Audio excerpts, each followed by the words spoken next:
All right, let's bring in royal commentator and journalist Daisy McAndrew. Daisy, good morning to you. Good morning. Well, read the tea leaves for us. What did you see in that response from the Duke of Cambridge when asked that very pointed question?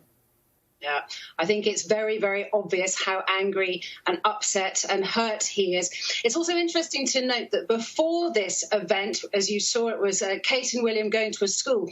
The backstory to that is that this school has been provided funds by their foundation that they set up with Harry and Meghan to provide support to kids struggling with their mental health. So you can see there's some irony there. And there's a contrast there that this young couple are out doing what they're meant to be doing as working royals, working hard. And I think the sort of unspoken message is that's not what Harry and Meghan are now doing, but that is what they signed up to do. So there's a contrast in the actions there. It's also interesting to know that before that event this morning, the royal family had made it very clear that Prince William and Kate would not be answering any questions. And they asked the press not to throw questions at them. Well, you can see our very disobedient British press corps ignored that request and did throw that question. And you can see that the question, is the royal family a racist royal family, really went down incredibly badly. Personally, I think you can see the prince tense up at that question, and he just couldn't help himself, I believe, in answering and defending his family.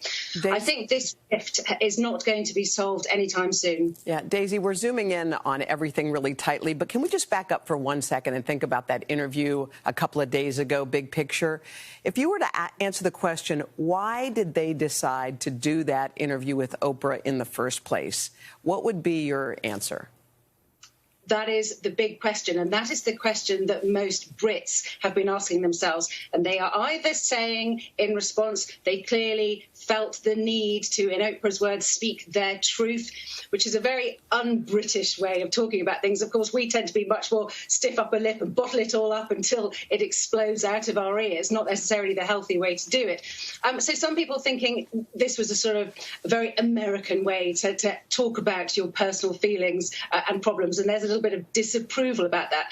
The other side is that many people thinking that it's sour grapes, that it's spoilt behaviour, that they didn't get what they wanted, they didn't get the security, the funds for the security they wanted, which would have enabled them to carry on, that they felt they had to go and earn money like the rest of us by taking these funds from Netflix and Spotify, and that they wanted to, in a way, lash out and say, this isn't our fault. It's not our fault that we've defected or, run off to the States. It's because we were treated so badly. So there is beginning to be more and more criticism of them on this side of the pond. All right, Daisy, thank you. We'll continue to keep our eye on that. Very well. Hey, thanks for watching our YouTube channel. Find your favorite recipes, celebrity interviews, uplifting stories, shop our favorite deals, and so much more with the Today app. Download it now.